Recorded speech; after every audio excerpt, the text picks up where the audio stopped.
Have you ever felt like smashing your TV because you and your favorite fighter had your night ruined by a controversial judge or referee call? Well, it's definitely frustrating, but that's life, and it isn't always fair. From decisions that have left everyone and their mother divided, to shocking referee calls that sparked outrage and rivalries which went over the line, here are the most controversial fights in MMA history that made fight fans question the fabric of fair play in the octagon. Number 6. Ben Askren vs. Robbie Lawler. Let's kick things off with Ben Askren, the quirky king who is not shy about dishing out those boom roasts. He is a magnet for controversy too. Askren's UFC entry in 2019 added zest to a very dull welterweight division. The UFC gambled by swapping Demetrius Johnson for him, and it paid off with drama and a Jorge Masvidal knee. At UFC 235, Askren's Elite Wrestling was supposed to conquer Robbie Lawler, but Lawler flipped the script, giving Askren a taste of his own medicine with a John Cena-style slam. And his name is John Cena! Lawler pounded Askren, who soaked up shots like a sponge. Despite a battered face, Askren fought back, securing a takedown and a deep bulldog choke. Referee Herb Dean ended it controversially, missed signals and all. Lawler took the loss gracefully despite Askren's pre-fight boast of chanting USA against Khabib. In his second UFC fight, Askren's geopolitical antics blew up, courtesy of Jorge Masvidal's lightning-fast Cuban missile.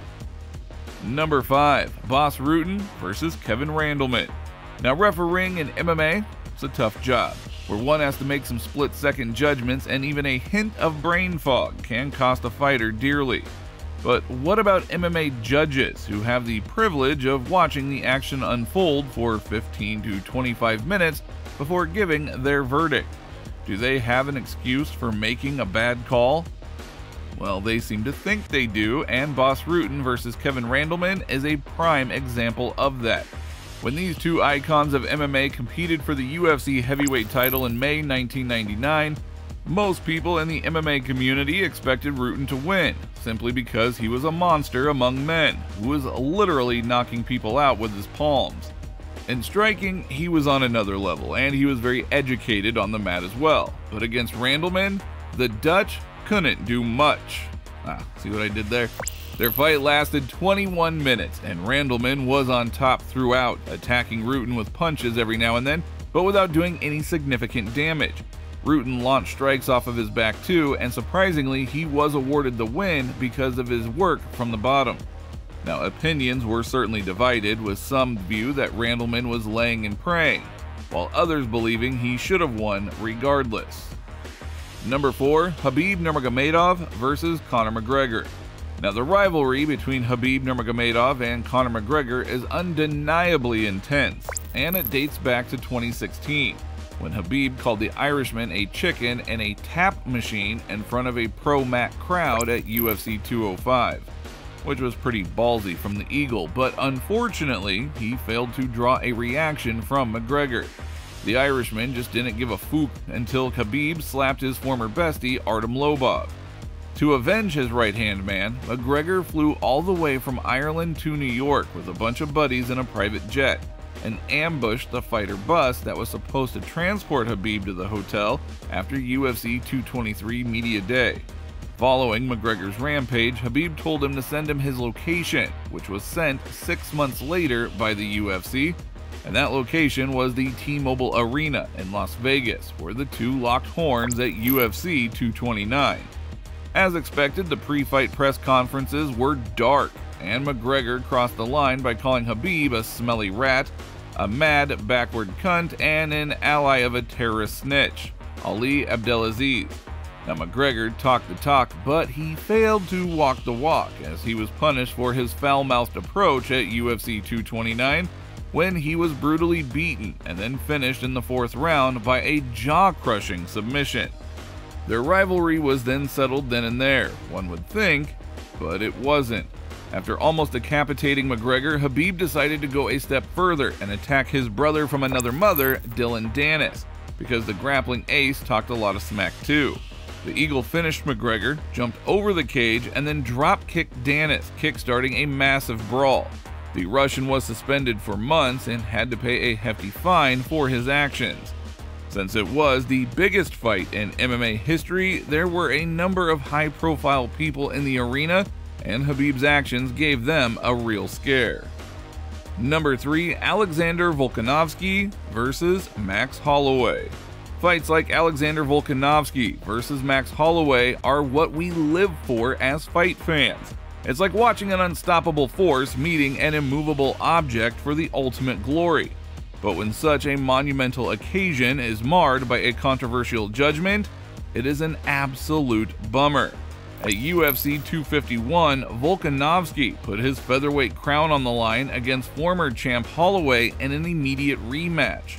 It was a clash of titans, and it certainly lived up to expectations, with both fighters filling the appetites of us violence-hungry fans with non-stop action. Holloway proved that he is the best boxer in the UFC, baby. In the first 2 rounds where he switched stances and kept a check on Volk's leg kicks while picking him apart with his punches and bunches. Volkanovski made a gritty comeback, however, winning rounds 5 and 4.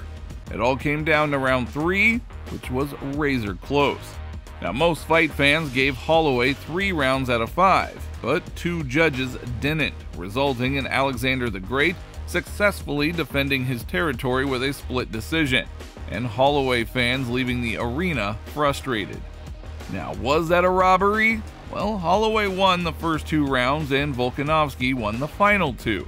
The 3rd round is honestly too close to call, and it was going Volkanovski's way isn't surprising since champions mostly get away with the win in very close fights.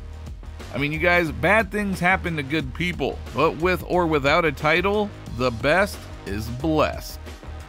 Number 2, Magomedov Ankalaev versus Ion Cutelaba. Now, there's never a dull moment when Ion Cutelaba steps inside the octagon.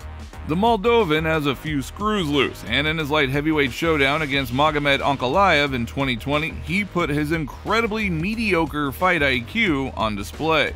As Bruce Buffer introduced the 2 light heavyweights, Cutelaba rushed towards his opponent for a face-off, which quickly turned into a clinch battle where the Dagestani shoved him away.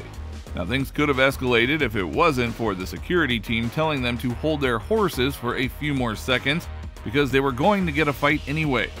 Cutelaba's shenanigans didn't end there though. The fight started and Ankalaev, being the better fighter, outstruck Cutelaba and clipped him with some big shots. Half a minute into their fight, Ankalaev landed a left hook and a head kick combo that caught Cutelaba. The Dagestani repeated his move and Cutelaba pretended to be rocked, doing the chicken dance and swinging desperately, forcing poor Kevin McDonald into thinking that he was semi-unconscious. McDonald called the fight and Cutelaba immediately stood upright, protesting the decision and claiming that he was showboating. But the damage had already been done. Cutelaba played stupid games and won stupid prizes, but that doesn't make the call any less controversial. The 2 fighters had an immediate rematch at UFC 254, where Ankalaev knocked Cutelaba out cold. Number 1, Jon Jones versus Dominic Reyes. Now, if you think the man, the myth, the legend Jon Jones is undefeated, well, think again. The GOAT of MMA made a thumping return to fighting at UFC 285, where he chewed up and spit out Cyril Gahn like he was a random dude from the street and not one of the most technically gifted heavyweights on planet Earth. MMA fans were certainly blown out of the water because they had seen Jones struggling against Dominic Reyes in his final light heavyweight title defense at UFC 247. Reyes had Jones on the ropes during the first 2 rounds. The 3rd was close, but Reyes still managed to pick his shots. Jones outshined and exhausted Reyes in rounds 4 and 5, but the challenger was still expected to hand Jones his first legitimate career loss. Sorry, Matt Hamill. To the absolute shock of many, however, Jones was declared the winner by a unanimous decision, and for the umpteenth time, MMA judging came under scrutiny, with a couple of OGs vehemently slamming the judges. For instance, Dana White had Big Dom winning, and Joe Rogan thought Joe Solis, the judge who gave Jones 4 rounds to 1, was out of his freaking mind. Had Reyes won that night, things would have been a lot different today. But it's better to let bygones be bygones. What's the best way of countering judges and referee mistakes? Let us know your thoughts down in the comments, and we'll see you next time.